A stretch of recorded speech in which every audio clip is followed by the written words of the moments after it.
What is going on, everybody? I go by Philly Mike, and this is the Philly Tall Podcast. I'm a little late due to my pre-K graduate. If you follow me on Twitter, you see that. I'll put it in my next video.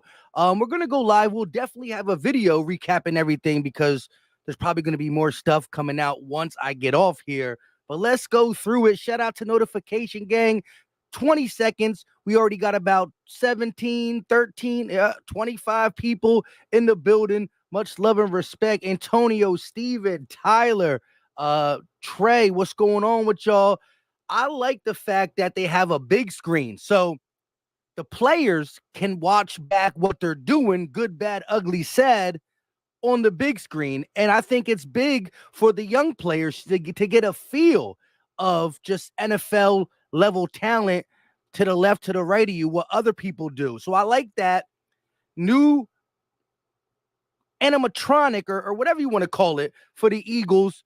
Almost 80 people in the building. Shout out to Notification Gang. Let's go through these clips. So right there again, we got the big TV screen monitor. Haven't had that last year or any year under Nick Sirianni. Let's go through this. If I can find it. Okay, there we go. You got John Ross on the field rocking 83. Turn it down. Not a big deal, but A.J. Brown to the right. It's a high mountain for John Ross to climb if he's going to make the team. Nakobe Dean out there, I don't know if he's going to get a full practice in, but he got a helmet. He got a jersey. That is good to see. Nakobe Dean definitely got to show us he can stay on the field. Good, bad, ugly, sad. We got to see it. Here we go. We got warm-ups. Who we got? Kenny G there. I see A.J. Brown, Saquon Barkley. We got Becton. He looks huge. Pause in Eagles colors for sure. But it's good to see Saquon Barkley, A.J. Brown, front lines as always. It's just a fun time to know that the Eagles football is, under 100 days away. Under 100 days away. Let's get them likes up. Like I said, just got back from my pre-K graduate, little Aiden, Philly Mike Jr. We're going to talk about these Eagles, though. Much love and respect to everybody in the chat already. 7-on-7 update is what I'm really here for. I want to know what goes on in 7-on-7. But let's take a look at what we can see. Jordan Davis leading the way for the D tackle room. Love to see that. 94. Where's Jalen? Where my guy Jalen Carter at? I don't see. Oh, there he is. He's the third man in the totem pole league coming out for the defense. But Jordan Davis, he looks slimmer, but not as slim as he did in that bike picture. When they were doing the autism challenge, he doesn't look as slim as there because he shouldn't slim down. And I love the big monitor. I'm telling you, just adds an extra flair to Eagles practice, especially if we can get some clips from it for sure. Shout out to everybody in the building. LB, congrats, Aiden. I seen you on Twitter /now YouTube. You already know. Like I said, family first, regardless. My little man he calls it a bow tie, even though it's just a regular tie. It's fun times. But let's keep looking at these videos / soon to be updates when they do play 7-on-7. We won't be able to see live footage for 7-on-7 unless the Eagles social media breaks it out for us. But it's still good to see this stuff, and I'd rather read something than nothing. Something's better than nothing as it pertains to reading. But let's take a look at these. I think these are the DBs. There we go. 33. Who we got going up first? 29. 32. Then we got some safeties. 23. That's our who's 23 now? I forgot who 23 is. 22. Keely Ringo is there. There goes Quinyon Mitchell to the left. The new boy, and now we got Cooper DeJean going to the left. So some good clips there. A lot of DBs, corners, safeties. It's heavy in this room. And I think the new 23 is actually Eli Ricks. I think Eli Ricks took over 23. Some people think he's going to not make the roster. Some people think he is going to make the roster.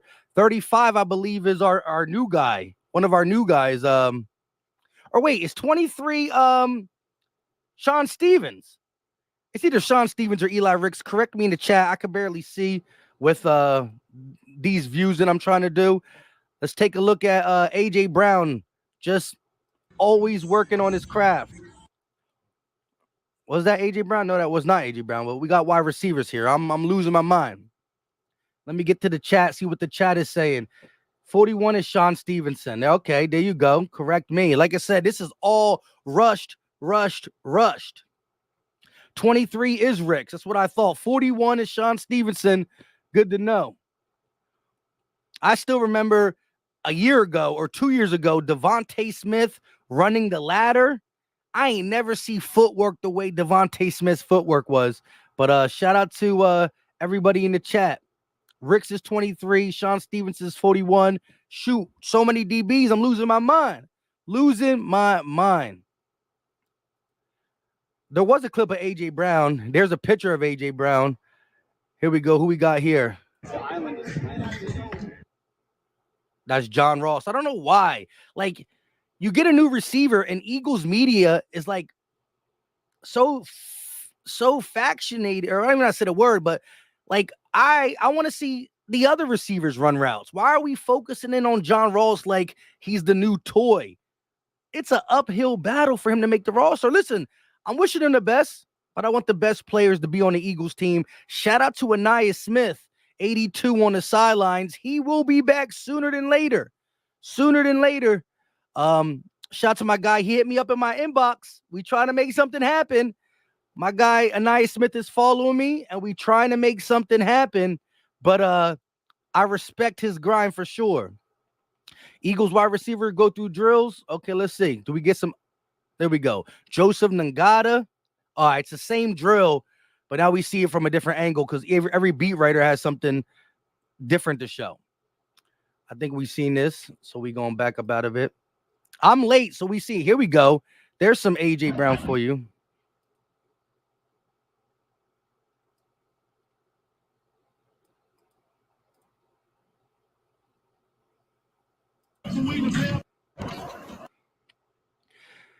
There's some 1K always open. Not going to drop a ball in practice. Come on now. He's way past that. I think that's Joseph Ngata. There we go. A lot of people like him. They call him the Alshon Jeffrey clone. We'll see what happens. He's been hanging on to the practice squad now for a couple years. Watkins Jr.? It's not Watkins, but there we go. John Ross. Passed on behind. At least he caught it. Here we go. Johnny Wilson, 6'6". Moves pretty fluently for 6'6" for sure. All right. Here we go, Covey. Don't forget about Covey. Don't forget about little Covey. I know people are trying to write him off the roster. Let's see AJ Brown one more time before I cut it. I know people are trying to just write him off the roster, but it is what it is. All right, it's the same drill, just from a different angle. Another same drill, because, again, they're all sharing their version of it. But here we go. This never gets old. Hurts to Saquon Barkley. 3rd and 3. That's a conversion right there. 3rd and 3. 3rd and 4. They send a blitz to Jalen Hurts. Dump it off. Not only is he going to get them 3 yards, but Saquon's going to shake off that pedestrian linebacker and do the dang thing. That's what he's going to do. It's 3rd and 6, 3rd and 4, 3rd and 5. Hurts being blitzed. Dumps it off to Saquon real quick. Something we haven't seen last year. Not saying Swift couldn't do it, because Swift could do it, but we didn't call it. And I want to say this. The coaching staff and the play calling was bad. But I was talking to Gate City, and he brought something to my attention.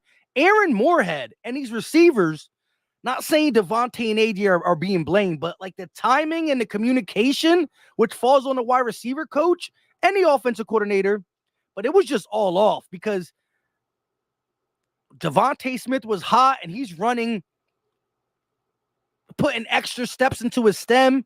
You got guys like Calcaterra not turning around when he's hot. Just the receiving game, the passing game was off communication-wise for sure. But it's always good to see Saquon and Hurts connecting for sure. We got a couple different versions of that. What we got here? AJ just catching a couple passes, some fake coverage. We don't need to play that. What we got going on here? Hurts to Gainwell and Kenny Pickett competes a Few as well. Let's see this. Let's see this great outshining in OTAs of Kenny Pickett. I'm just kidding. Listen, no matter how y'all feel about Gainwell, I like Will Shipley. You know what I mean? At the end of the day, I think the Eagles are going to push Kenny G as RB2 unless Shipley just shows what he's about. Who's that? Is that Kenneth Milton? I like him from Georgia. I see number 35 already, thinking it's Boston Scott, but we know we don't have him no more. What we got going on? Some offensive line play? Who is that? Okay. Yeah. Hold it down, big 77. Who's 77? Is that Steen? This is what I want to see. Go ahead, Steen. You're trying to win that right guard battle, Steen. Don't let him through. Don't let him through. Juergens, center. They got Dylan McMahon in front of him to learn. Again, Kelsey clone, they say. But there you go, Juergens. Hey, Dylan McMahon drafted into what? 6th round? 1 pick behind Kelsey. He's not taking your job, Karen Juergens, but you never know. You never know. An injury here, an injury there. Knock on fake wood. Knock on real wood. But there you go, Landon Dickerson, the highest paid left guard in the National Football League. I like to see it. You love to see it. Malata, top 5 left tackle in the game. Man, this line is so good. I wanted to see who that first one is. Because somebody in the chat let me know. Is that Becton? 77 is Becton, if I'm not mistaken. Let me know in the chat. I keep going back from the Twitter sphere to the chat. Shout out to the 346 in the building. We looking at all the clips. And we will discuss all the reports when 7-on-7 battles start. But we going through each clip. What is this? Hurts going deep to Saquon Barkley. Want to see that? Okay. Wheel route. This is the same route that Devin White defended really well. But I'm telling you, you're not going to be able to defend it all the time. Devin White did it. Cool. I want to hear that. I want to see that. Right? Iron sharpen iron, just like Saquon said on his IG. That's no slight to Saquon Barkley. That's big ups to Devin White for sticking with him. But I saw multiple times in Saquon's career, he put a linebacker or a safety in the blender with that same move. Now, I don't want him grabbing his face mask mid-game, but this is practice. We talking about practice, and this ain't padded practice. This is OTAs, just the appetizer to the actual training camp / preseason joint practice. Becton, shout out to y'all. Again, it looks a lot smaller the way I'm watching it than what y'all can see on my screen. So, plus my eyesight is going. I'm just kidding. Here we go. Let's keep it moving. Saquon from Hurts. We just saw that. We don't need to see no NFL rumors right now. Where we at? Okay, so we just started 7-on-7s. 9 minutes ago. Starting secondary is Ringo and Rodgers at cornerback, Tyler Hall at nickel, Maddox and Blankenship at safeties, Slay, Bradbury, and CJGJ not here. So again, Bradbury is not here again. Sorry, I can't make this bigger. I wish I could make it bigger for you guys. Let me know how much you can see it. But that is the starting secondary. You got Ringo and Rodgers, double R at cornerback, Tyler Hall, the guy that we all forget, not some of y'all. Every time I don't mention him, y'all put it in the comment section, and I love y'all for it. At nickel, and Maddox, who on the first live OTA got some reps as third string safety, and Blankenship are their safeties. Keynote, Bradbury, Slay, and Garner Johnson is not here, so not saying they're being benched, but that's back-to-back live sessions that Bradbury's not here. We definitely got to see what's going on. Hurts pass of the day in 7-on-7 is Hurts first pass of the day on 7-on-7 is the Saquon Barkley. Devin White and Nakobe Dean are the starting linebackers. Dean back in team drills is a great sign. We know that. And listen, Elliott Shore Parks keeps you updated, but I'm definitely not an Elliott Shore Parks fan, and we not retweeting or commenting on any of his stuff until he apologizes to D-Jack, straight up. So let's see what Brandon Lee Gowton's got to say. He says the same thing. Rodgers, left corner. Ringo, right corner. No Bradbury, Slay, or CJ, So let's keep it moving. Kenny Pickett's first throw of the day is a completion over the middle, about 15 yards deep. Second pass is a long completion. He's such a massive upgrade at QB2. Okay, continue talking about QB2. We don't need no more other crazy things. Kenny Pickett underthrows John Ross, and it's intercepted by Mekhi Garner. First interception reported during live camp. Again, there's been many OTAs that weren't live. Who knows who got interceptions or whatnot there? But the first interception reported is Mekhi Garner. Remember, I asked y'all, who's the first guy who gets an interception?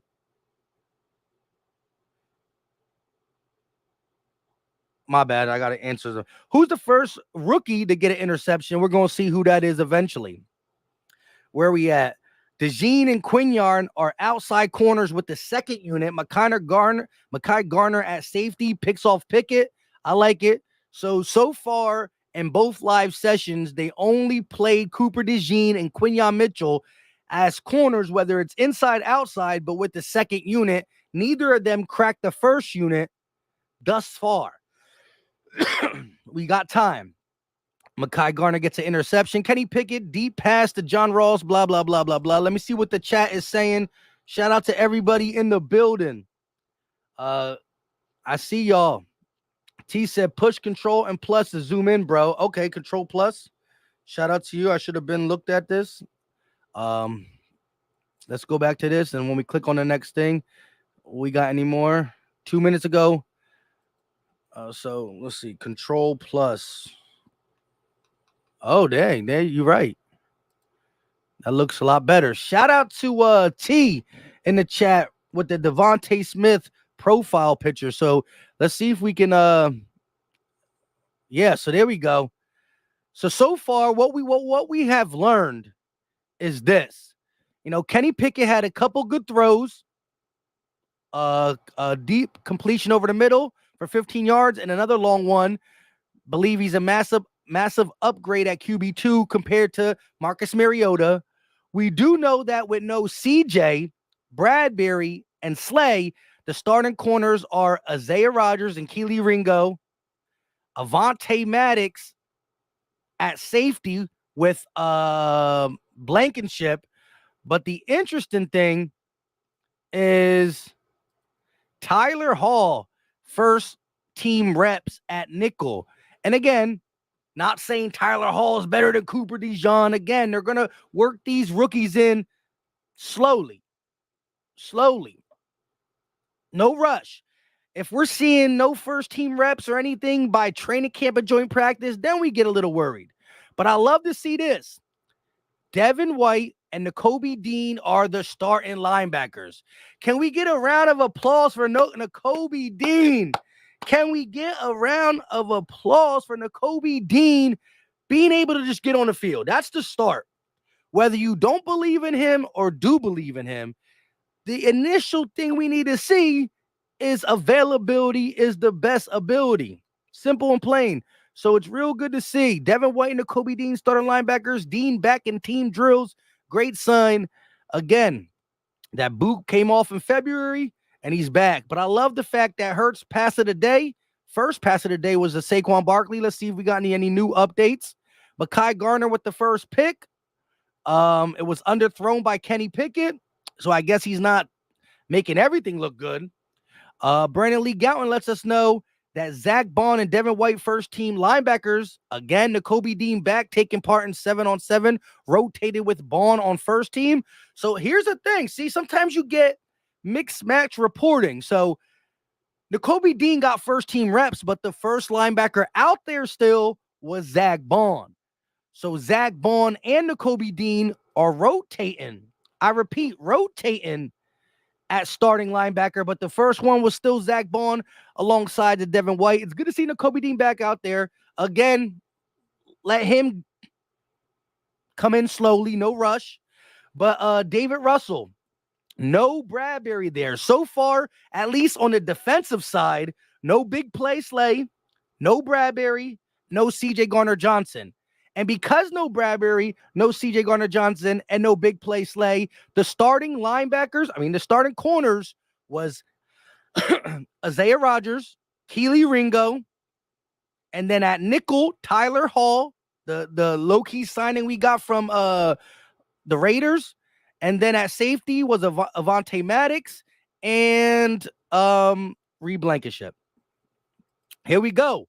Jalen Hurts intercepted in 7-on-7. Pass was deflected, popped up into the air, and picked off by Zach Bond, who's continuing to have a good camp. Again, Fangio impressed by him, said he can see him playing inside linebacker. He was the first linebacker mentioned via Fangio, and now he gets the interception on day 2 of live practice.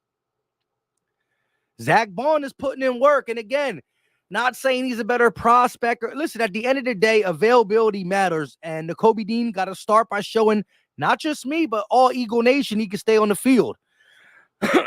Hurts intercepted, so far 2 interceptions by the defense. Kenny Pickett was picked off by Mekhi Garner, safety, and Zach Bond picks off Jalen Hurts. I wonder who popped it up in the air. Was it a defensive lineman? Was it a corner? I wonder who popped the ball in the air for sure. But let's continue seeing what we got going on. Jalen Hurts pass to A.J. Brown is broken up and intercepted by Zach Bond. So we know that it was intended for A.J. Brown and it was broken up. So probably by Isaiah Rodgers or Keely Ringo. I'm thinking one of the corners, Keely Ringo, Isaiah Rodgers, broke it up. So I love the PBU there. And then it gets deflected into the arms of, there we go, Zach Bond playing inside linebacker. Keyword, inside linebacker. The first linebacker out of Vic Fangio's mouth when he talked about who's going to play alongside of Devin White or whatnot. Anyways, he picks off the pass for A.J. Brown over the middle. So, hey, it's not going to get an interception by your starting quarterback, but good for the defense and the fact that we're using the middle of the field. He juggled it a few times, but held on. Shout out to Zach Bond. I would like to know which corner, Isaiah Rodgers or Keely Ringo, got the pass broke up so it could flip up in the air and be caught by the linebacker. Elliot Shore-Parks, who we are not co-signing, said John Ross with a nice catch in 7-on-7 from Pickett. Pass was a little behind him, but he reached back and made the catch. He's going to need all the good catches to make this team. Here we go. We got Quinyon Mitchell, Eli Ricks, and Cooper DeJean nickel are the second team secondary. Okay. So Quinyon Mitchell and Eli Ricks left and right. Cooper DeJean in the nickel. Who's going to get the first pick? Come on, Pickett. Throw it to one of them boys. Throw it to one of them boys. Cooper DeJean showing why he's a trifecta. Cooper DeJean just made a nice one-handed grab from a punt that took a really weird bounce along the sideline, showing his versatility. And not only in punt game, but again, hand-eye coordination. The dude got great ball skills. Pause. We got another report. Tyler Steen is the first-team right guard. Mekhi Becton, first-team right tackle. No Lane Johnson. And again, are we worried about Mekhi Becton taking Lane Johnson's spot? No, but these are good quality reps for Mekhi Becton in case he needs to come in at tackle. A lot of people think Lane Johnson has been not too healthy. Did I miss a soup? No. They think that Lane has not been too healthy. I think he's been more sturdy than people give him credit for. However, yeah, if Lane goes down, you want a guy like Mekhi Becton who to have snaps, to be ready to go if push comes to shove. So it's good to get good reps here. Guys like Lane Johnson, this OTA, light OTA, he's not missing training camp, but a guy like Lane doesn't need it. Slay, Bradbury don't really need it. We only worried about Bradbury being here because he's supposed to be trying to prove a point. You know what I mean? He's back, but I don't know. Here we go. looks like Jordan Davis would have had a sack in 11 on 11. So I guess the pressure was so quick that, of course, Jordan Davis is not going to touch the quarterback wearing red. Of course, they probably blew the whistle way early. But movement-wise, if this was an 11 on 11, this was training camp, if this was joint practice, this was a game, he would have knocked some quarterback out. Just not none of ours. Just not none of ours. So I like some of this stuff right now. You know what I mean? I like the fact that we see Tyler Steen getting some quality right guard reps, Mekhi Becton some right tackle, Jordan Davis not only looking slimmer, but slim big. Like, he looks bigger than that picture of him riding the bike. And again, if you're just coming in here, we showed a lot of clips. We pulled up a lot of clips of practice, but now they're on to the 7-on-7. We seen Hurts to Saquon on a wheel route. We seen Hurts to A.J. Brown. We seen some drills. Again, they allow the media to record wide receiver drills, DB drills, D tackle drills, quarterback drills, running back to quarterback passes. They allow that, which we played in the beginning. So if you want to go see all the Eagles on the field clips, when this is over, watch the first. We're only 26 minutes live. The first 10 minutes, 15 minutes is practice clips.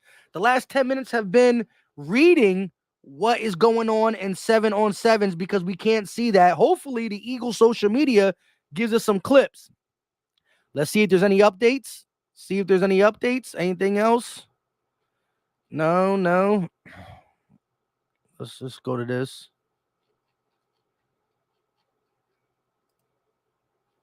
Nope, so far nothing. Oh, here we go. A 11-on-11 play. Oh, so they are doing 11-on-11. I like that. So the first live session was 7-on-7 only. Now we got some 11-on-11. 11-on-11 play is blown dead. Either nobody was open or BG beat Becton for a sack. So again, it's hard to really read why they blew the whistle, but good coverage because nobody was open, or Brandon Graham one-on-one versus Becton, who's a former first-round pick. Becton is a big boy, but let's not act like BG don't got a bag of tricks when it pertains to getting to the quarterback. Martin Frank said 11-on-11 drill, but Becton at right tackle for Lane Johnson. Bryce Huff and BG are edges. Nakobe Dean and Bond are the linebackers, second unit. Quinion and Ricks are outside corner, and Dijon is in the slot. So there we got a little bit more. All right. So we got Bryce Huff and BG as the edges, Nakobe Dean and Bond are the linebackers, and then the rookies at corner, one inside, one outside. Dean being inside, and Eli Ricks on the outside with the youngsters. Here's another picture, of course, of starter OTAs. We'll get some of the practice clips back up. Let's see what else is being reported. Anything. Shout out to everybody in the building, though. Much love and respect. Where we at? 1:43. Practice might be over in about 10 minutes. They only practice for an hour. Again, I will do more digging, reaching out to the people I can reach out to. And some of y'all don't believe I got no connections, but I do have some connection, and it's because of y'all, the support y'all give me and the love y'all give me. But we'll pull some stuff up, and then, of course, either later tonight, I'll have my full recap of all what went down via the second live OTAs, and we'll go from there. And shout out to T for letting me know how to zoom in, because I've been trying to zoom in for a minute and I never knew how to. So far, no more updates. Because there's no more updates, let's just do this then real quick.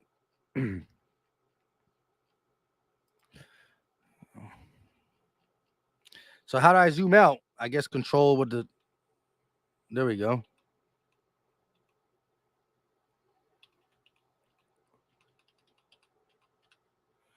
I don't even know. Let's just look what he got. He don't even got much.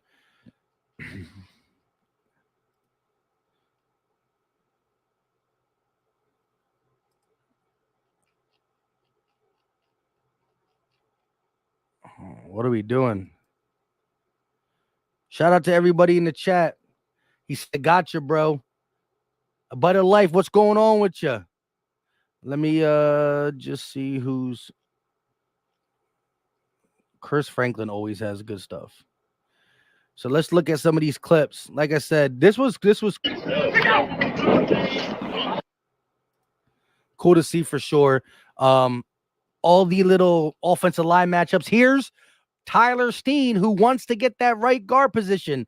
That offensive line might be looking like left tackle Jordan Mailata, left guard Landon Dickerson, center Cam Jurgen, who's right there taking a snap going against the other center, Dylan McMahon, I mean, and again, it's hard for an offensive lineman to beat an offensive lineman. They're not defensive linemen. But here's big Landon Dickerson taking on who? Number 67? No, 79. But it's good to see the battles. But the offensive line is still very talented. Mailata, Dickerson, Jurgens, most likely Tyler Steen. And then we got Lane Johnson, of course. Jordan Mailata, don't really need the reps, but it's good that he's there being a leader. Shout out to my guy, Anthony C., with the $2 super chat. Appreciate the love and support, my guy. Our defense will have an attitude this season. Let's go. And that's what it was really. I mean, the attitude was missing by the whole team. But what side of the ball has to have a real attitude? You need some cockiness. You need some toughness in your secondary. You know, D-line, linebackers, corners, they have to have an attitude. And I think we got that back with some of the big signings we got. And I think young players are going to take a step. So I like it. Let's get back to some of the clips. AJ Brown AJ Brown, couple other what do you call it? Wide receivers, Joseph Nagata. Shout out to everybody in the chat though.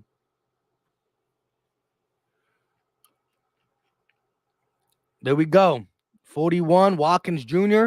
I think he used to play for the Cleveland Browns. He was a standout in a preseason game or something like that. I'm not sure. You got Johnny Wilson. And last but not least, don't forget we got one more. But don't forget little Cubby. That's crazy.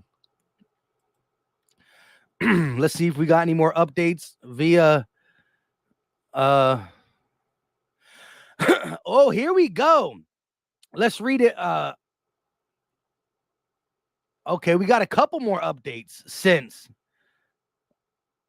Okay, well, we'll look at that. Hurts tries to hit Paris Campbell deep. Let me see how it looks over here real quick. Let me zoom in. Shout out to my guy. Hurts tries to hit Paris Campbell deep, but it's underthrown. Keely Ringo with good coverage and nearly intercepts it. So no pick for Keely Ringo, but he gets his hands on the ball, a little underthrown per Elliott Shore Parks. Let's see what Brandon Lee says about the same play. Keely Ringo nearly picked off Jalen Hurts' throw downfield in 7-on-7. Good coverage on Paris Campbell, but couldn't finish the play. So Elliott Shore Parks, who loves to throw little shade, said it was underthrown. But our guy, Brandon Lee Gowan, didn't say underthrown, but a good play on the ball, couldn't finish.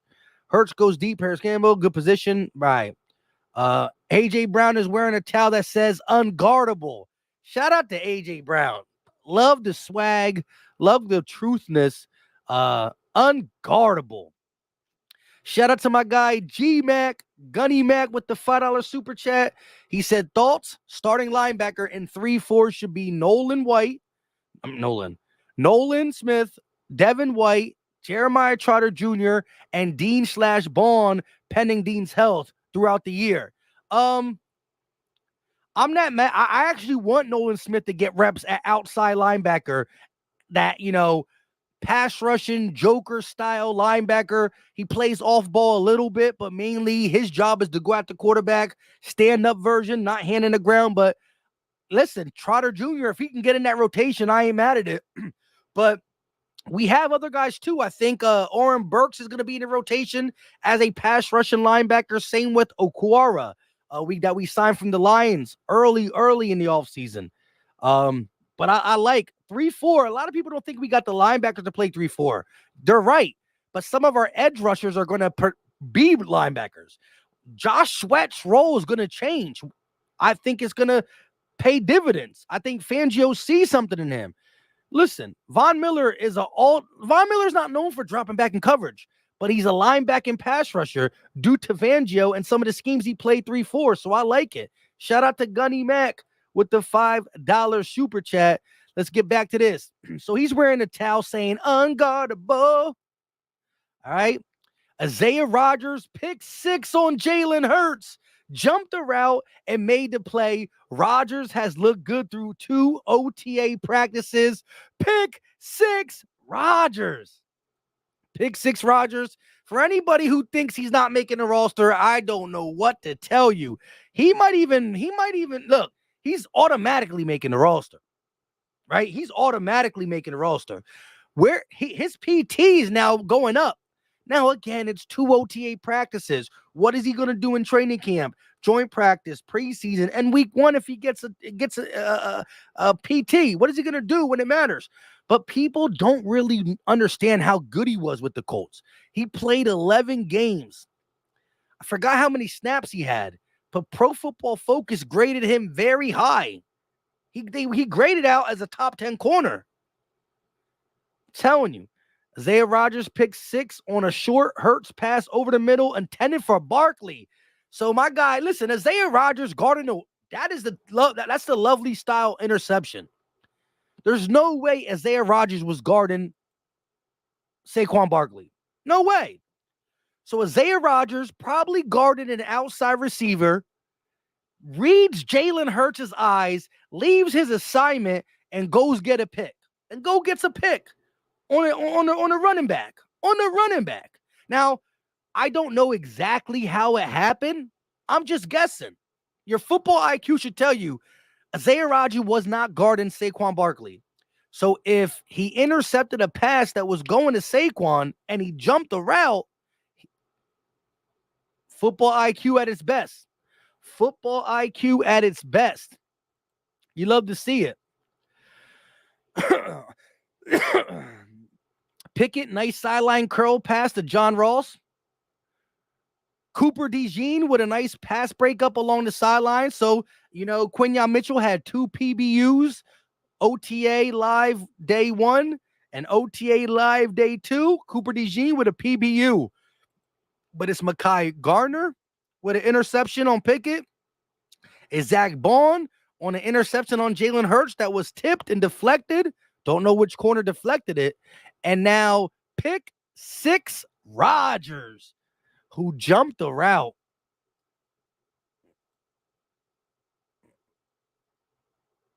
Yeah, look at this.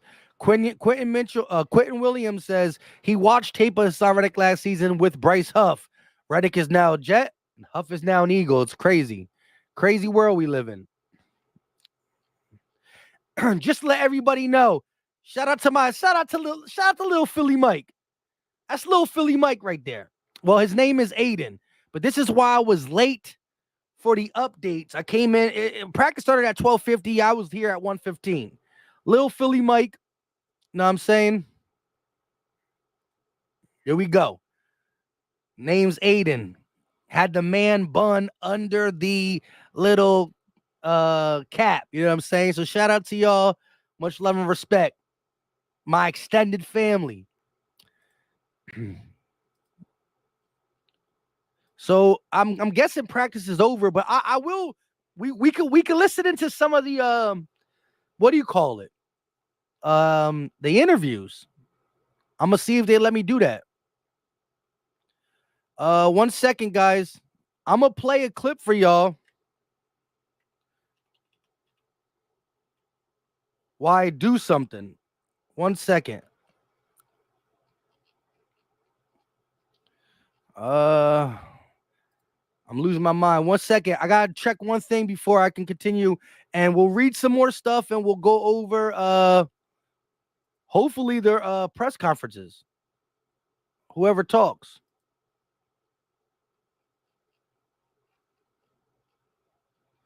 Let's see. Let's go to his page.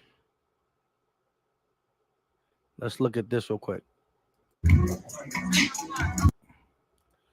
I'll be right back for a second.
All right, we back.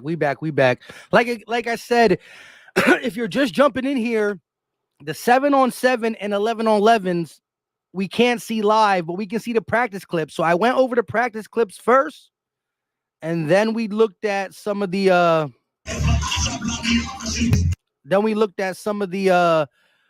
reporting as it pertains to 7-on-7 and 11-on-11. But it's just good to see Eagles on the field, and I'm ready to see if there's any more, give or take, possible press conferences. Let's go back. Let's go to notifications. I don't see anything new. So look, I think that's about it. Cooper DeJean with a nice pass breakup. Cooper DeJean with a nice pass breakup, and Isaiah Rodgers with a pick six on Jalen Hurts. The ball was intended for Saquon Barkley, so that means he would have to left his responsibility to go get that. You love to see it. Shout out to my guy Atar Navarro with the $5 super chat. Hardly ever catching you live, Philly Mike, because I'm always at work. But I got my AirPads all at work today. Won't be chatting much, but still will be listening. A shout out to my guy Atar Navarro. Go get that money. Listen, we all out here trying to survive. So I'm loving the fact that you're listening, loving the fact that you making that money, but you got to do what you got to do. And actually, it's not just your fault, because I haven't been going live that often.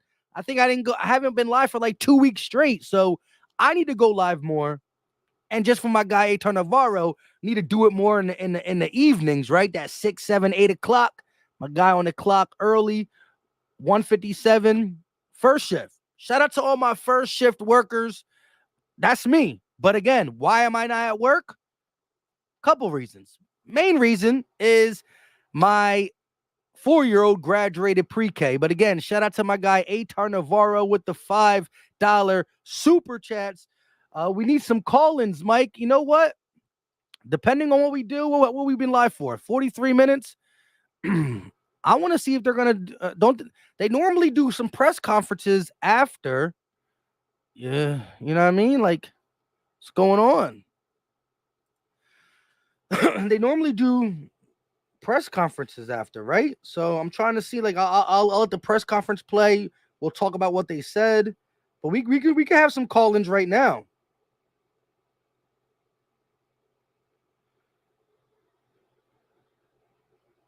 We could do some call-in right now. I mean, last live OTA, it was practice, and right after practice, they brought, who was it? Jalen Carter, Saquon Barkley, and Slay, I think. I'm at work, brother. Hey, shout out to the first shift workers. First shift workers. But yeah, we'll do a call-in. Shoot, we might even get a GOAT Talk call-in sometime this weekend or early next week. Set your calendars for this weekend or early next week for a GOAT Talk or just a regular call-in for sure. That's my guy Gate City texting me right there. See? There's always content behind the content, if you know what I mean. But let's take a couple more looks at what's going on. A bite of life said Hurts for MVP because Kellen Moore's here. And he's the best Eagles offensive, we're going to have the best Eagles offense of all time. Sign me up for that. Let's see what we got. Hey, if you didn't see my video yesterday, if you did not see my video yesterday, go check it out because there's a lot of good stuff in it. However, this take from Rube is crazy. Shout out to Devin Caney. We're going to have her on the show real soon. But this take right here was spot on. Spot on. It's hilarious to me that Jalen Hurts can go 29-3 over a 32-game stretch from December 2021 to November of 2023 while throwing 46 touchdowns and 17 interceptions and rushing for another 32 touchdowns with a nearly flawless Super Bowl run in the middle of that, and then Super Bowl run in the middle of that, and then thanks to an ugly finish under a lame dunk offensive coordinator on a lost team playing a stale offense, in the head coach's own words, all of a sudden people are questioning him. And even down the stretch last year, Hurts only had 2 legitimate bad games. Seattle lost and Giants lost. He's about the last guy on the roster I worry about. This is from beat writer Reuben Frank. That's his statement in his article. Now, people were telling me in my video, wasn't the Jets a bad game for him? Yeah, but he was talking about when the team collapsed down the stretch. Out of the 6 bad games we played, he only played bad in 2 of them. But again, we need to stop the finger pointing because 2023 is officially gone. The new league year has started back in March.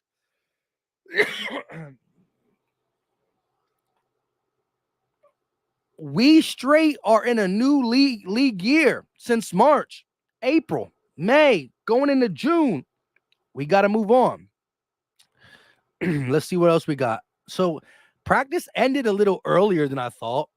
And so let's see. Okay, wait, there's a couple more things. Wide receiver E.J. Jenkins with a really nice catch over the middle. Sideline went wild. Jenkins is a player to keep an eye on. Eagleston at wide receiver, and Jenkins has great size. Nah, he ain't making the team, bro. Chill. Tanner McKee throws a nice pass to E.J. Jenkins over the middle on next play. Picked off by Sean Stevens. That ends practice. And it's big to me because Sean Stevens is a guy who didn't get drafted. Got a lot of disrespect coming out of, not disrespect, but just nobody paid attention to what he did his last 2 years of college. We're having 16 interceptions, right? Because of the where he played. He gets a tryout. He gets invited to the tryout. It's rookie mini camp. They invite Sean Stevens. He impresses. He doesn't get a 1-year deal, a 2-year deal. He gets a 3-year deal. 3 years. And he's been making plays. Got a interception in one of the other practices in minicamp, and now picks off Tanner McKee. I know it's the 3rd-string quarterback, but a nice little interception to end practice for Sean Stevenson. Proud of him. And again, I don't want to go to the DMs because I don't want to put no one's stuff out there. But we trying to work on 2 people. 2 people we are trying to get on the show real soon. Anaya Smith and I have had conversation. And me and Sean Stevenson has had conversation. So we trying to get both them on. 5th-round wide receiver rookie who got mad flair. Shout out to his YouTube channel. And Sean Stevenson, a guy who I think is trying to make the roster like Eli Ricks did last year. Although this year is a lot harder. Eli Ricks slipped on as a UDFA last year. We were not as deep at corner. Think about it. Last year, we didn't have 3 studs. Think about the 3 studs we have this year. Isaiah Rodgers is probably playing the best out of all the corners in OTAs thus far. We didn't have Isaiah Rodgers. We didn't have 2nd-round rookie Cooper DeJean, and we didn't have first-round rookie Quinyon Mitchell. That is big time. Are the Eagles going to talk, though?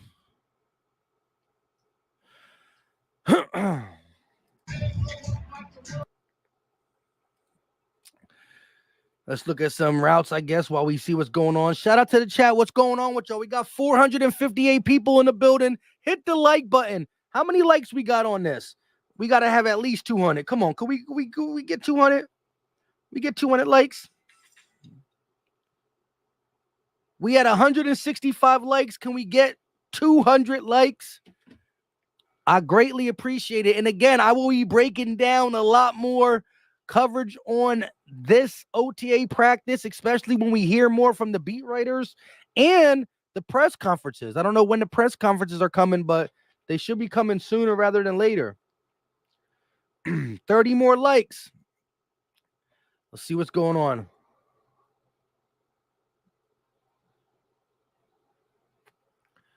Let me see 1 second. What we got? Let's go. And yo, shout out to Anthony DeBona, but look at this. I agree. 240. Yeah, look at this. 240 receptions, 251 receptions for Jalen Waddle.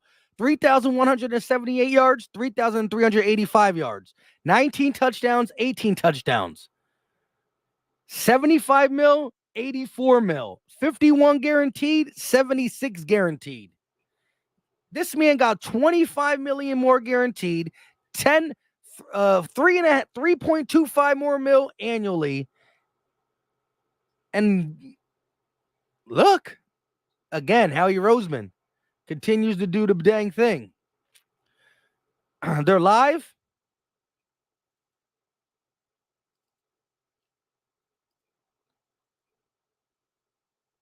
Kind of that opportunity for me. Him having known me knowing him. Obviously, Kevin Patullo as well, J. Mike, even Amo, because Amo was helping out with the receivers when I was a rookie. So just having familiar faces definitely led in my decision to come here for sure. Is it weird to see Nick now as head coach when you do him like that?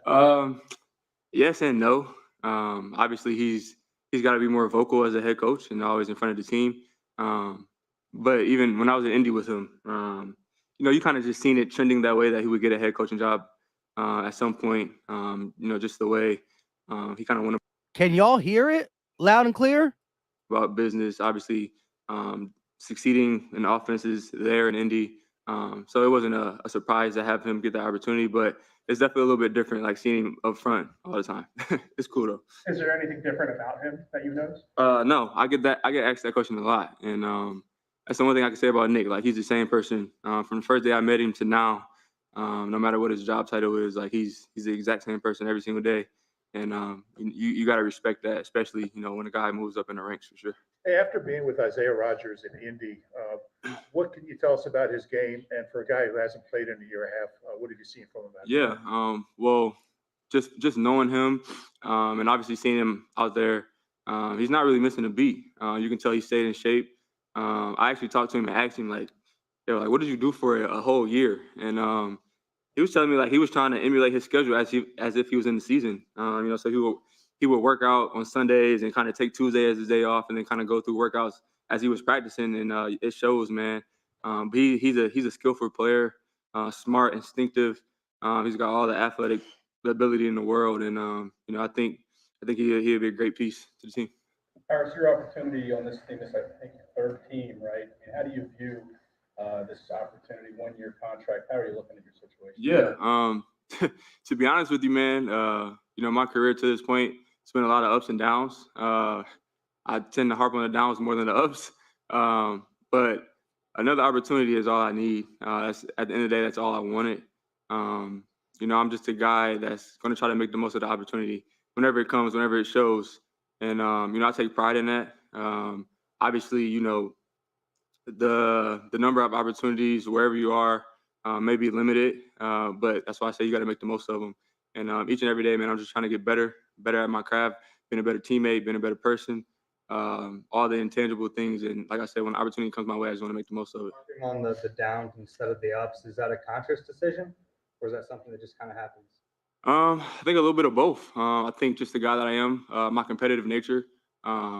Obviously, I love to compete with others in this game, in this sport, but I compete with myself a lot. And obviously, some of my downs have been things I haven't been able to control. Obviously, talking about injuries and things of that nature. But some of the other things, on a day-to-day basis, I think just being the competitive guy that I am is just something that's inside of me. I always want to be better than I was the previous day. So There's talk around the NFL. When you look at the speed in the room with you and also John Ross, I mean, what have you noticed about that, especially you and John Ross? yeah, I mean, you can look out there on the field, man, and flying around trying to make plays.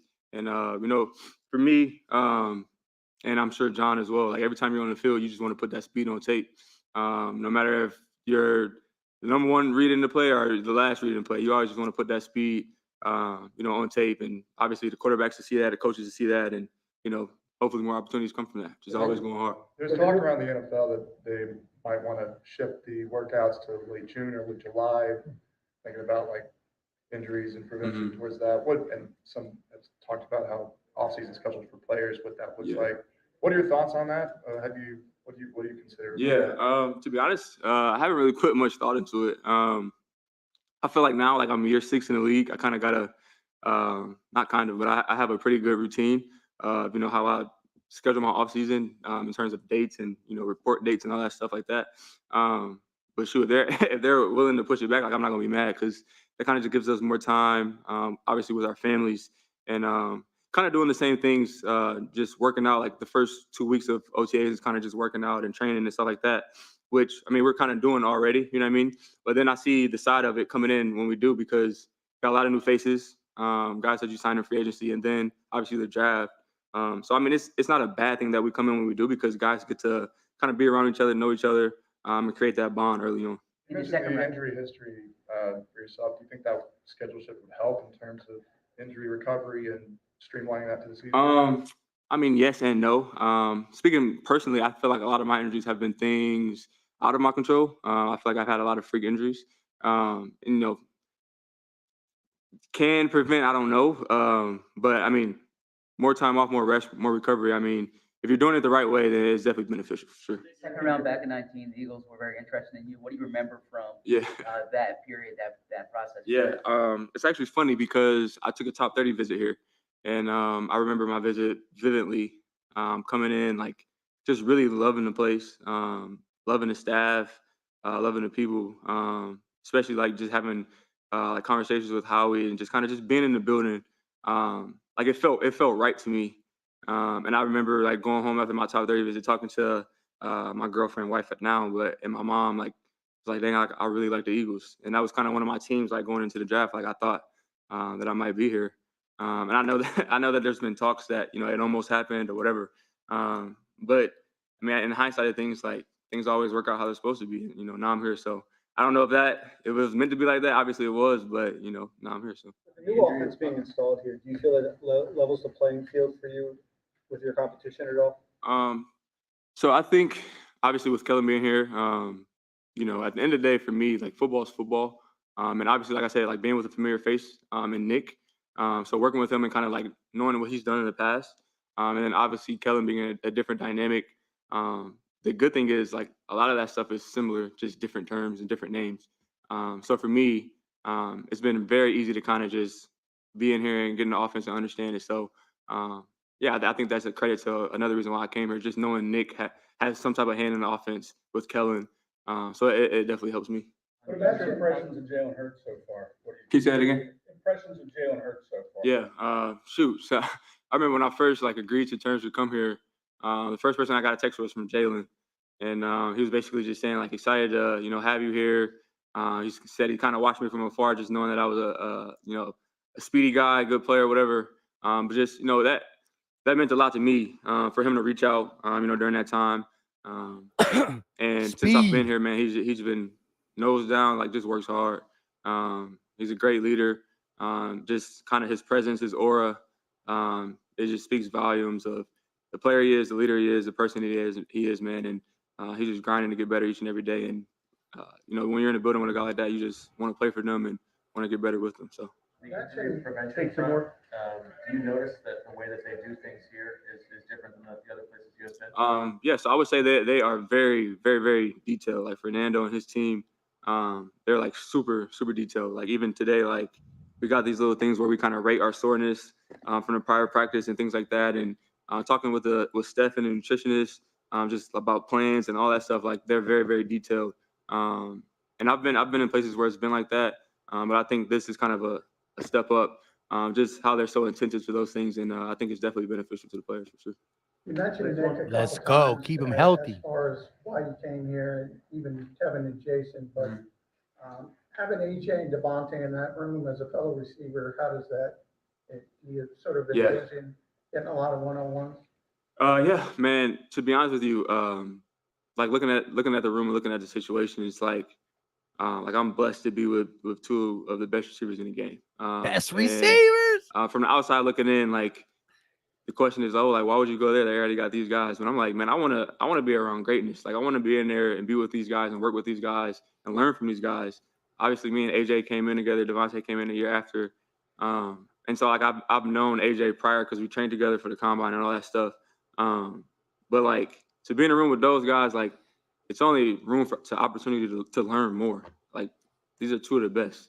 And if you're in a room with that, like getting all the knowledge you can, like playing, competing with those guys, like it's only gonna make you better. So like I'm blessed to be in this opportunity, blessed to be in that room for sure. Thanks, guys. You have a good night. Thank y'all. Yo, I love some of the things he said, right? Starting with his relationship with Nick Sirianni when he was in Indianapolis to talking to him now. He simply said the guy never changes. And you don't see that often when a guy gets a different job title. He normally changes, but he's the same guy. So some good Nick Sirianni stuff. But here we go, John Ross. What brought you back to football? I never wanted to leave football. I think I was just at a point in my life where, I had a lot going on. But literally the day I retired, I knew it was a mistake. But I think when you go through so much in life and you can only control so much, you get to a place mentally and physically, from what I've been dealing with and what I've dealt with, it was tough. But in my heart, I know who I am. I immediately started to coach. Like I coached my son. So I was always in it, and I knew it was a mistake, but where I am now, I feel I'm in a much better place mentally, physically, and even spiritually. So I'm actually thankful it happened.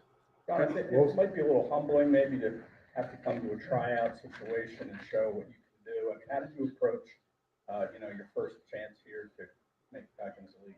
Oh, you look at it like this. Well, in my situation, I was a top 10 draft pick, and we all talk about it all the time. 9th overall. If we ever get to the point where we have to try out, we'd probably be done.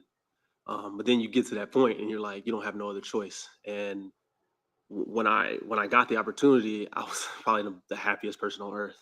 Me and my son, just sitting there being, I was just grateful and thankful. And when I got here, I was happy to be here. So it wasn't more so, it's a rookie mini camp. I was looking at it this way. It was an opportunity again for me to play football again. So that's what I seen. It could have been a Eagles Canadian tryout. I would have been there, happy and willing and able. How did you get from the point you were at when you retired to where you are now? How did you navigate that? As far as what? Well, you said you weren't in a good place, and you feel like you are now. How did you get here? I feel like there's a lot of different things. I think when you get in a point where you feel like you're at your lowest, you get a chance to see everything for what it is. And then you get to kind of look around and see your surroundings. And I can tell you that my environment wasn't great. So you kind of gotta hone down and, pay attention to what matters to you and what's real. And I got to see my son every single day. And I think that changed my life because it just let me know that I don't have anything to worry about. I'm blessed and I have everything in front of me, and I'm young. I feel young. I haven't played that much football. So I just got to a point where I was just sitting there thinking every single day, how do I change my mentality? How do I change my mindset? I got this little boy inspiring me every day through him, watching him play football and him learn and me teach him. And I used to feel bad because I would get on him so much, and I used to be like, I should be getting on myself, because I can see me in him, and it was I can honestly say he pulled me out of a bad place, and again, I'm very thankful. How old Your was your cousin, son, and what was his reaction to finding out that you were going to try to come back? My son just turned 7, actually last week, and I asked him right before I came, because I already knew I was coming for rookie minicamp, but I will say this: my heart feels for him deciding to retire early, missing the game and whatnot, coming from a 9th overall pick and whatnot. But yeah, I do believe he's not going to make the roster due to the players we have. But I hope he gets a shot somewhere in the NFL. I asked him, I said, son, tell me a few teams you would like Dad to try out for, and sure enough, the second team he said was the Eagles, and I lit up like a Christmas tree, and I just knew I was supposed to be here. After having seen him every day, is it hard to be away right now? Absolutely. I mean, every second I spend away from him is hard. But I understand sacrifice, and he's older now to where he calls me. He's like even today, he called me right before meetings, and he went to school. He's like, "What are you doing?" I'm like, "I'm going to meetings," and he's just happy. Every day he wants to hear how practice is, and that really keeps me in it. I'm already in it for myself. Like I'm like I said, I wake up every day happy. Like I can wake up at 3 a.m. and I'll smile because I'm like, I'm really in Philly, what I'm saying? And I actually grew up an Eagles fan too, so it's actually crazy. But he calls me every day and keeps me in it for sure. You were drafted. I'm sorry. What do you tell him about today? Oh, Dad was running today. Just tell him today. I feel like today was a good day. I think I'm starting to kind of get the offense more, and I'm getting to focus more on the details, and I'm getting in there more. So I feel better each and every day. What do you think you show the Eagles in that tryout, and what do you want to show over the next few weeks and then in training camp? I haven't lost a step. I'm still the same guy. Even I feel like I'm better than what I was, just because where I am mentally.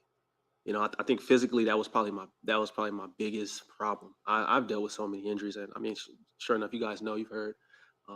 But I think what was hindering my success was my mental.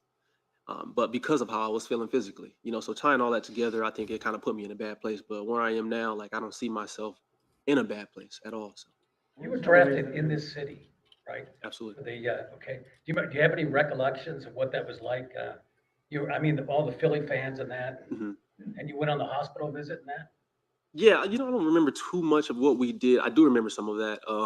We went to Shriners Hospital. Yeah, I think so. But that was a great moment for me. It was a lot of gifting suites, and just meeting some of the other players, some of the older cats that played in the league. It was a great experience. Why do you think you're as fast as you used to be? Have you been timed in the 40 or? You said. Why do you think you're as fast as you used to be? I think I'm faster, and I know that's kind of crazy to say, but I'm not feeling the same way I felt before physically. So that's why I say I think I'm faster. And when I say that, don't get me wrong, I ran 4.22. I'm not saying I'm 4.15 or anything, but what I'm saying is I just feel better. So I think I can consistently be faster, and I think that was my biggest thing. Like, can this guy go every single day and look the same every single day? And I feel that I'm getting to the point where I can be consistent with my speed. And to me, that's the biggest blessing that I can ask for. You mentioned the 4.22. What was your reaction to seeing that get broken at the time? You know what? First, I want to say congrats to him. I don't have social media or his number or anything, and I know people are probably like, "Oh, John is mad" or anything, but I know records are meant to be broken, and I held it for 7 years. I tell people all the time, it's not like I was getting paid for it, so I'm not going to sit here and be mad. And that's big ups to him. I think that's amazing. That's rolling, and again, I'm happy to see it happen. Of course, no one wants their record to be broken, but I'm not going to sit here and dwell on it. Like, I'm still blessed, and again, I broke it first, So again, I was thankful to be in a position to where I'm the one that got it broken. So what do you mean by more consistent with your speed? Just being able to run fast every day. And I think that's tough, because you probably heard people say all the time, like guys who get a sports car, you don't want to drive your sports car every day. It'll break down, So when you consistently can be fast every day and display that, like, that's what I'm known for. When you hear my name, you associate me with speed. So if I can't be that guy every single day, then I'm kind of not going to be available for what they want me to do. So if I can be consistent every day and come in and be healthy and be fast every single day, then I don't see me not being in a position to succeed. All right, thanks, guys. Isaiah Rodgers will be coming down shortly. Isaiah Rodgers up next. Pick 6, Rodgers. Pick 6, Rodgers. But yo, I do love the heartfelt sentiment, right? You kind of feel it. I like that he said he grew up an Eagles fan. I think it's if I'm being real and I'm not just being, go rah, go everything good Eagle. And I mean, they're all going to make the team, which is impossible. 90 something to 53. Now there is a 16 guy practice squad. I feel him. If he doesn't make the team, which I do not think he will, I hope he gets on a practice. I hope he gets on our practice squad. Hope he gets a spot in the NFL. But the way he talked about his mental to physical, the fact that, he feels he could run consistently around that 4.2, 4.3 speed, which could stretch the field, more power to him. More power to him. I like some of the things he said. But again, if I had to bet, if I had to take what's your final answer?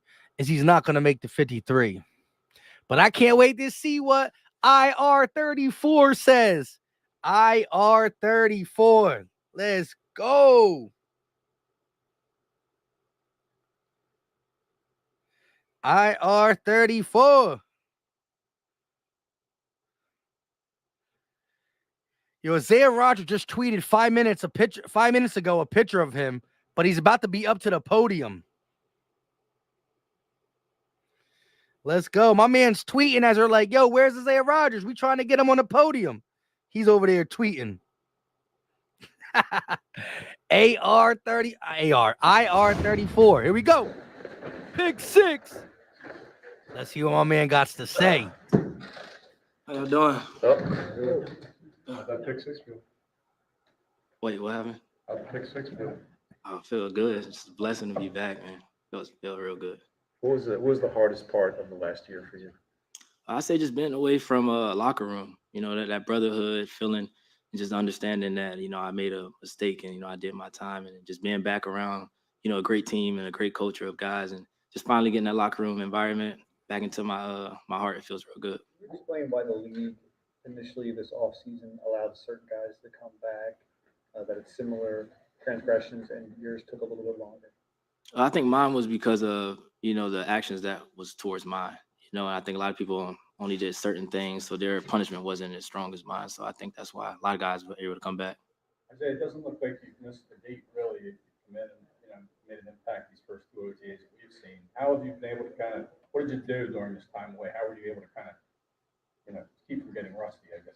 Well, I just kept my schedule as if I was still playing. On Sundays, I use it like a game day, so I do cardio and things like that. I take Tuesdays off as if I was still playing. So I kind of still stay with the NFL schedule and just continue to work and just prepare for these moments. Did your time away shift your perspective in any way? For sure. It brought me closer, to my loved ones. It brought me closer to the game. It made me actually not take this game for granted and just understand that, the league doesn't need anybody. Have you noticed any changes in your game since you came back?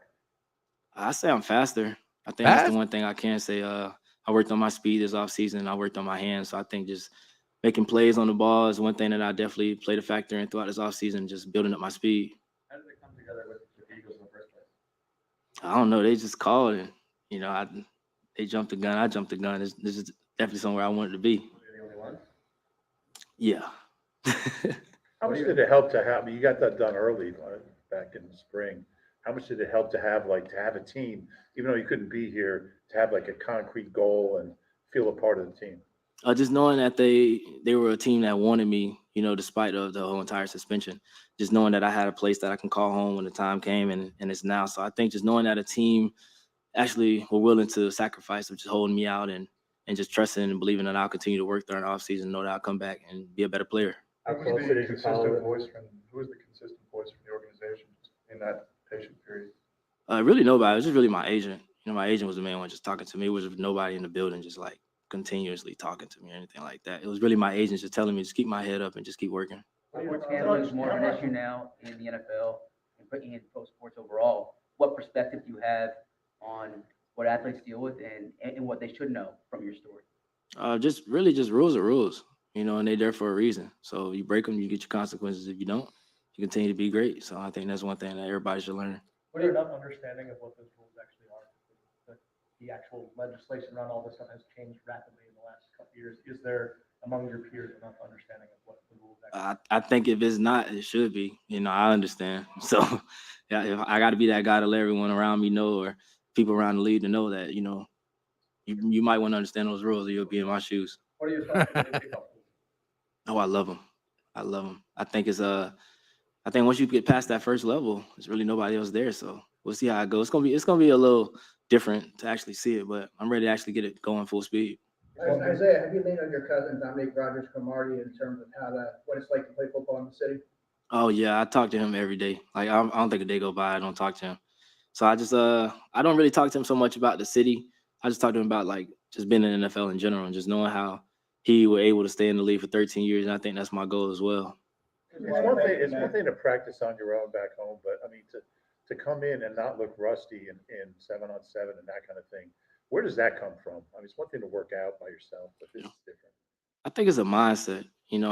I've envisioned every time I worked out, I envisioned the AJ Browns or the Devontae Smiths in front of me. So I think I just kind of locked in during my training and just knowing that when I actually do get back, it's going to be, great receivers in front of me. In Indy, you got the opportunity to play outside, and they've started you outside here, obviously. Do you have the versatility to play inside? I could do whatever the team need me. If I got to play DN and come out the edge, I'll do that as well. But I just think whatever coach asks me to do, I lock into my playbook and study it. Isaiah, there's like one more in this cornerback room. When you look at around the room, what do you see? A lot of great talent, great guys. A lot of guys, like you said, who can play inside and outside. And just a lot of guys that's willing to learn. Including the rookies. They come in and ask questions. Questions that I never asked when I was a rookie. So just knowing that they're willing to learn and learn from me. Even when we sitting out a year, they still trust my knowledge and trust my game plan going into practice. So I think that's the one thing about this room is everyone's just willing to learn. Thanks, Isaiah. Thank you. Appreciate you. So my guy said he feels like he got faster. This is a guy who ran a 4.28, 4.3. He feels like he's still at least running that, if not faster. Humbled, ready to play for the city. Talks to his cousin DRC. That's why he tweeted that or posted that picture on IG. Just love his energy. And again, 2 OTAs. He looked good guarding Paris Campbell twice. Got a pick 6 on Jalen Hurts. Ball intended for Saquon Barkley. I don't believe he was guarding him. I think he came off his intended receiver. But who we got next? Jordan Davis. I think this is the last one.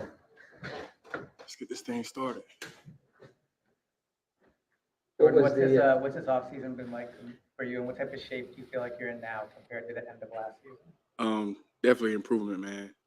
From all bullet points on the board. It's one thing I've been focused on.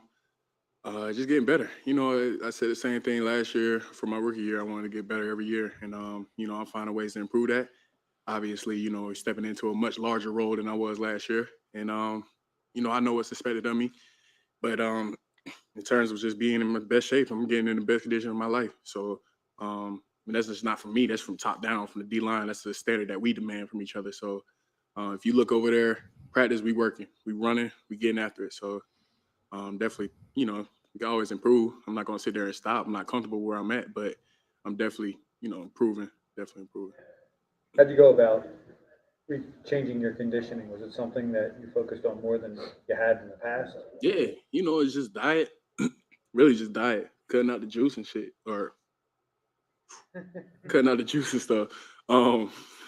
Yeah, but like stuff like that, just making minor changes to lifestyle, being more active in my lifestyle. If I have a day off, making sure I do something active, where that's walking outside, going outside, getting into backpacking now. So, just going on little hikes and stuff like that, trying to be more one with nature and stuff like that. Just little stuff to get me outside.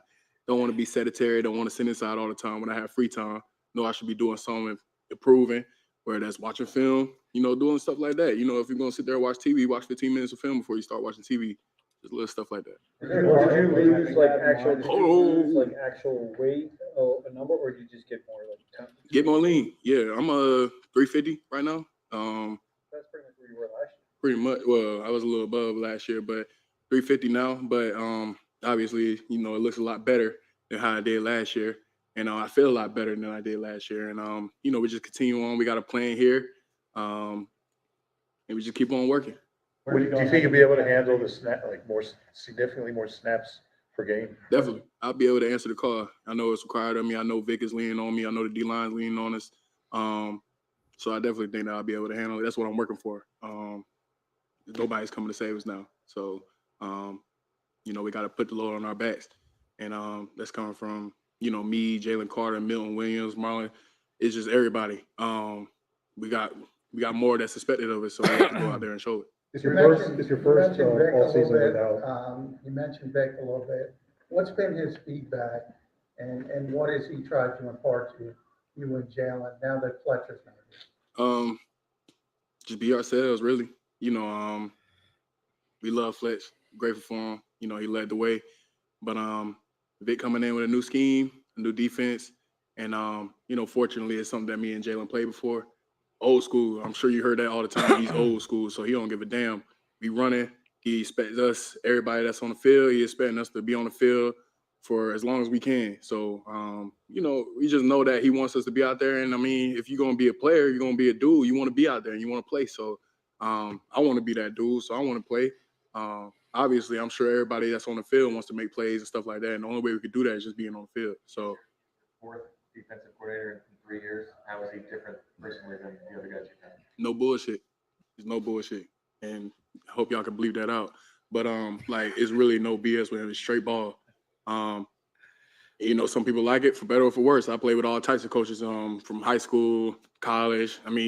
Kirby Smart's the worst of the worst, so not the worst of the worst, but he's he's old school. You get what it's expected on. It's a job to do. You gotta do your job. If you don't do it, then it's a miss. So it's even from like Coach Clint, like detail oriented. If we mess up on the details, we gotta go again. And it's not just saying like, you getting that extra rep, you're just doing it just to do it. You're doing it for improvement. You're doing it to make sure that you get it down, you get it right. And if we get it right, you do it right. If you do it wrong, you do it wrong. So it's either one way to do it, and that's just to do it correctly. Fangio going to get him playing his best ball. He needs from you, from this offseason and going into next year. Being at my best and being an anchor to the defense. Making sure I get that middle line. I want to make sure that middle is locked down. Alongside, whatever scheme we playing, 3-4, 4-3, doesn't matter. If I'm on the field, I want to make sure that I hold it down. And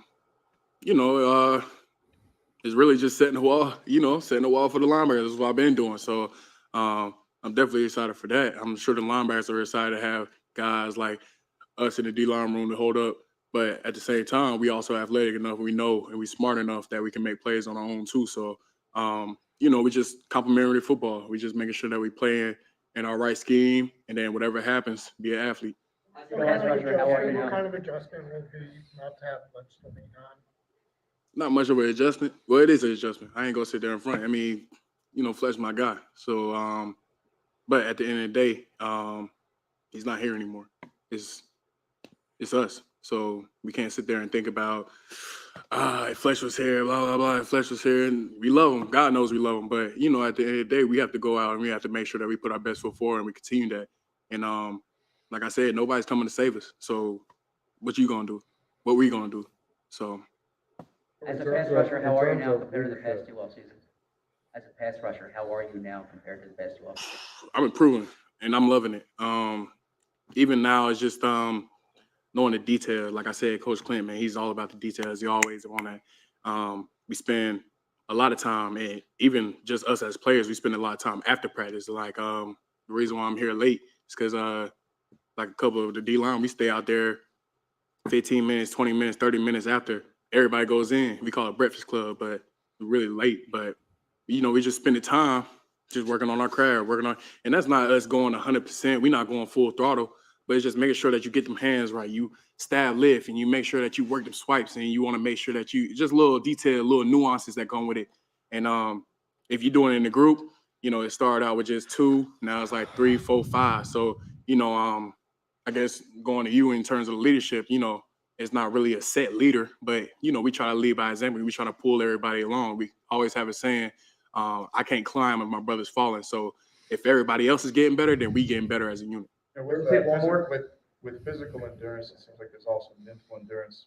Not thinking like you're tired in certain situations. Like, do you start to see that show up now. Yeah, I mean, shoot, we try to push ourselves to the limit anytime we go. So, hey, I don't know if y'all been out there when y'all get a chance to see the box drills, but box drills, I mean, it's pretty much everything. It's just straight conditioning. There's no breaks. Well, it's breaks, but that's when we really get our conditioning. That's when our mental toughness really comes through because we do it in the middle of practice. So you're already tired from the previous periods, and then you got more periods afterwards. So it's smack dab in the middle. So you have to make sure that your mind and your body, and you just building that endurance. It's just reps. It's reps. It's like, shoot, you ain't learn how to walk. You had to take those few steps. You had to fall on your ass a couple times. But at the end of the day, you walking, talking, healthy, breathing, and it's just like second nature to you.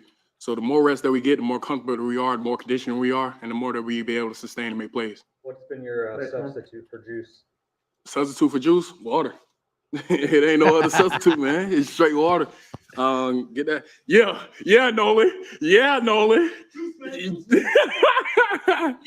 But yeah, man, straight water. And if I had to get that fix for juice, it's a spot at Whole Foods. They got like a little mango juice. Is like 90 calories. Like the whole bottle is probably like, it's like a liter bottle. Whole bottle is probably like 120 calories. So you're not drinking straight up Arizona's, which I love. Don't get me wrong, I'm from the South. I love me some Arizona, but it's just little switches like that. You can clear a bottle and be like, 120 calories. It's pretty good. Instead of like 360 in a little 32 ounce. All right, appreciate y'all.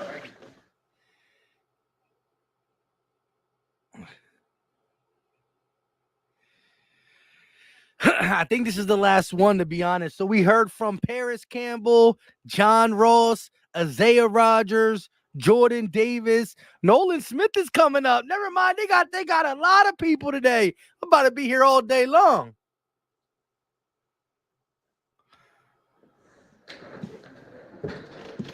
How y'all doing? Good afternoon. Yeah, my guy. Okay, how y'all doing? Good afternoon. Doing well. Thank you. All right, let's pop it off. How's this offseason been different from you? Last year's your rookie year. How's it been different for you in terms of looking at?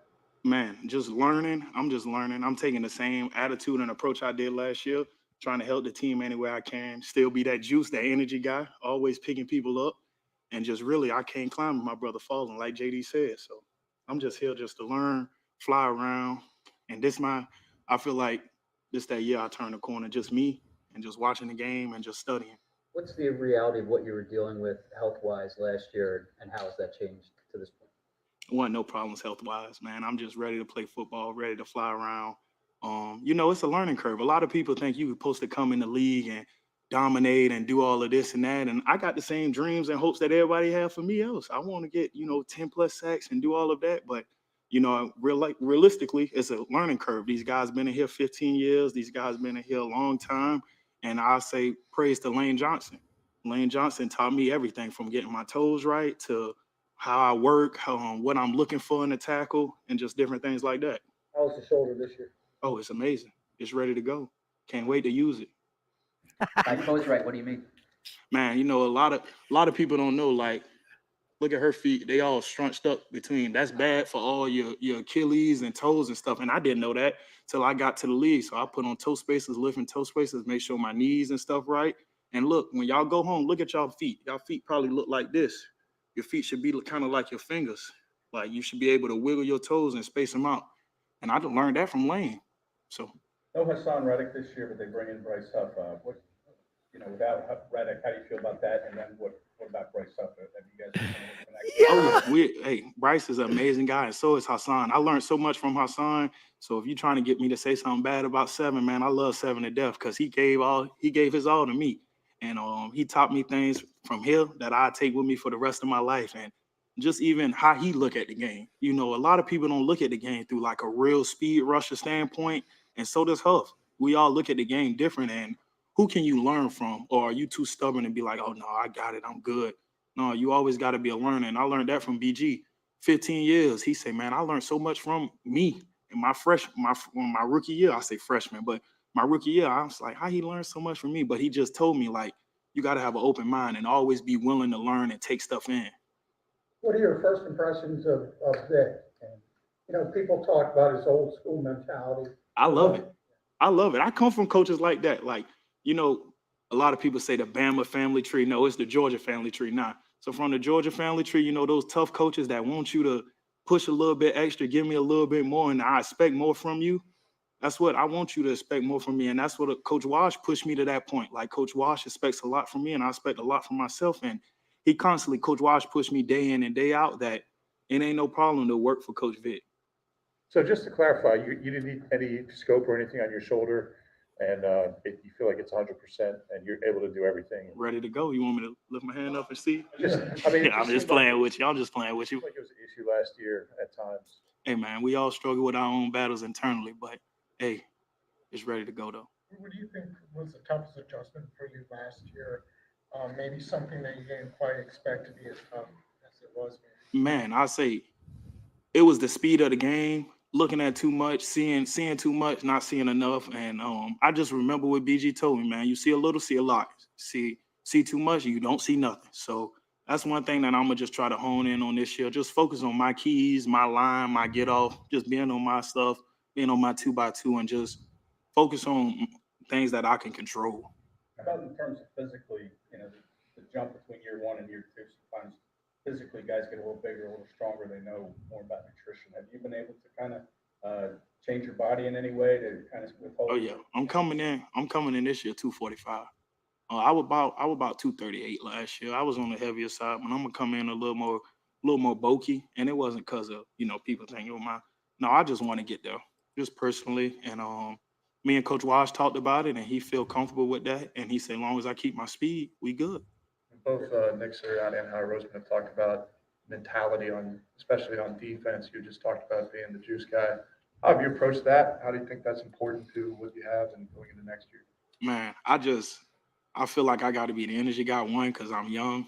Two, I do got a lot of juice, and I got something to give and for people to feed off me. Like, you may coming in with a bad day, but you're going to see Nolan smiling up and giddy and excited to be here. So what that's going to make you, man? Let's get with work. Now, if you come in here down and stuff all the time, then what you think the day going to be? It's going to be down and gloomy. You're going to hate being here. So why don't you just flip it? Just have a great attitude every day, come in ready to work, smiling. That's why when I say good morning, I expect people to good morning. Y'all should want to be here. Y'all are our media group. Y'all help us get the word out. So that's all I got to say about that. You played some off-ball linebacker last year. I love this kid so much, dog. He gonna be a star. Hey, whatever I come in on Monday and whatever they tell me to do, I'm gonna do it to my best ability. One, because I love football, and two, because I love the Eagles in Philadelphia. Do anything for this city. If it's playing off the ball back, I'll do it. If it's playing on the ball back, I'll do it. So it really don't matter to me. Football is football at the end of the day. You got to go fly around and hit somebody dead in their shit, no matter if you on the ball or off the ball.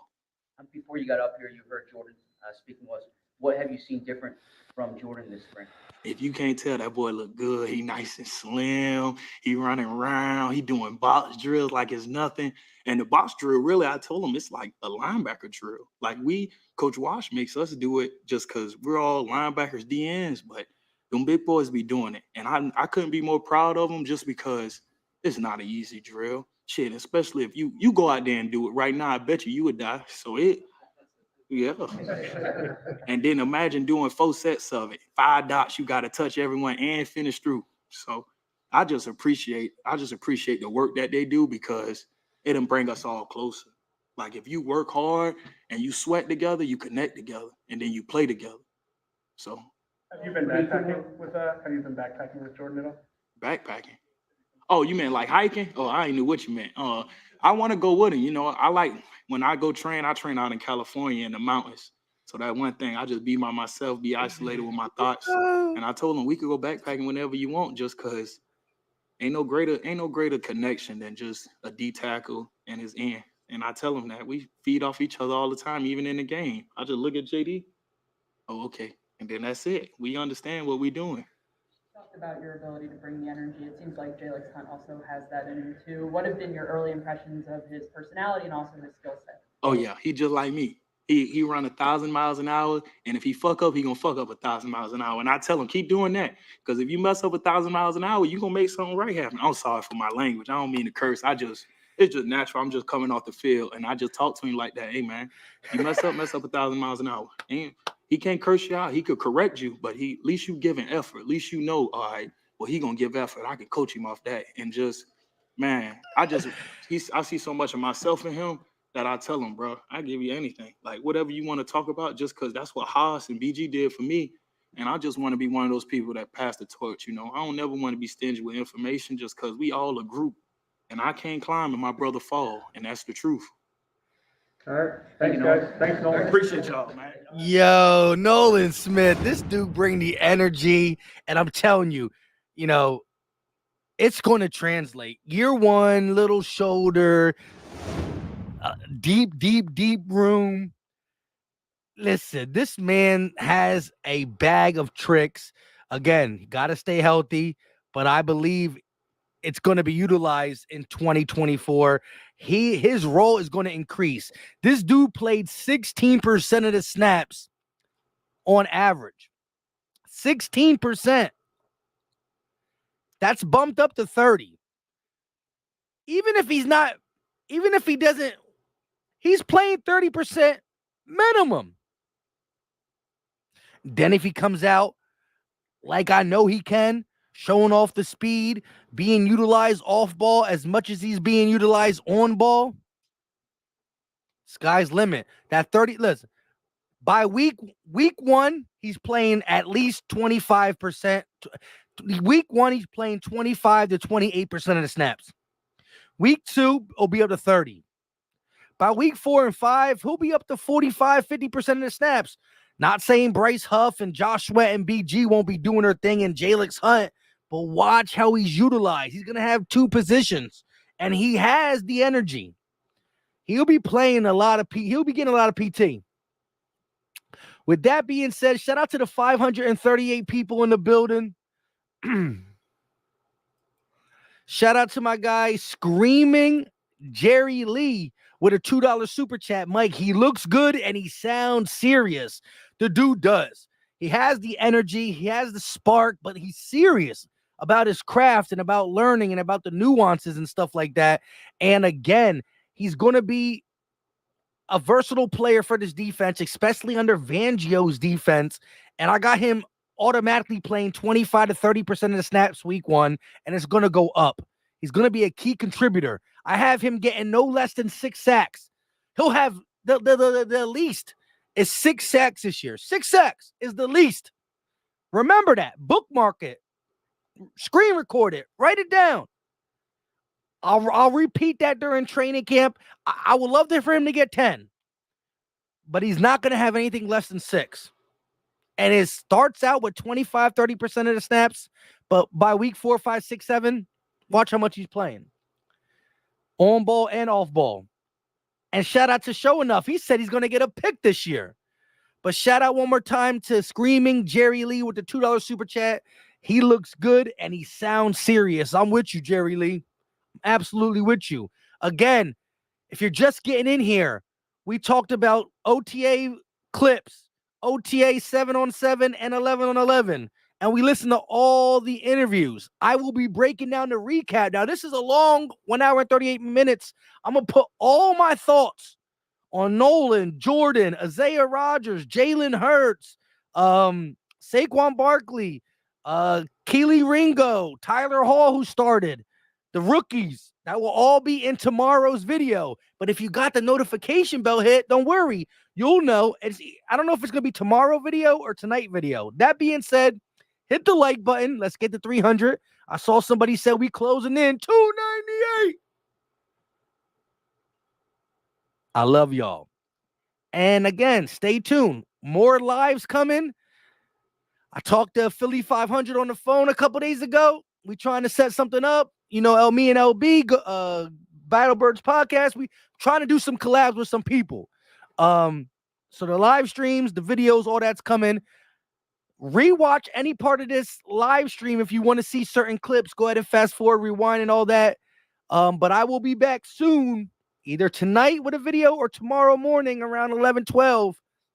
Keisha said, I can't wait for 2024 to start. This is the hard part of OTAs when you're a contender. When you're a contender in OTAs, man, it's just like Keisha said, I can't wait for 2024.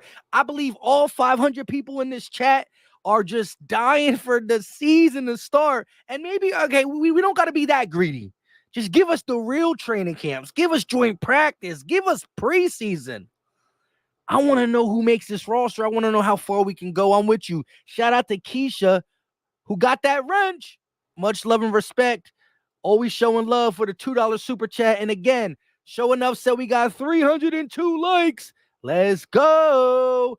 I will catch y'all tonight or tomorrow morning. More lives coming. I love y'all. Until next time, you know what time it is. He said, Mike, don't leave till 3:50. You must be getting out of work at 3:50, right? Keep you entertained until you get out of work. I got to go get my son at 3:30. I got to go pick him up from school at 3:30. Again, love y'all. The reason I was late for this and I still got y'all in attendance because y'all the real deal Holyfield is because, where's it at? Where's it at? Sheesh. Oh, there it is. There we go. Little Philly Mike. Name's Aiden, though. Just graduated pre-K. That's my little man's. But until next time, y'all know what time it is. We out. Peace. Oh, actually, let's play the song. It's been a minute. Until next time, you know what time it is. We out. This is Philly Talk with Philly Mike. Talking Sixers in the Bird Gang, that's I like. Competition, we ain't scared, yeah, that's what we like. Win or lose, you know we showing up and we gon' fight. You see we strive for the sky every day that go by. And every single week we screaming fly, Eagles fly. This is Philly Talk with Philly Mike. Yeah, this is Philly Talk with Philly Mike.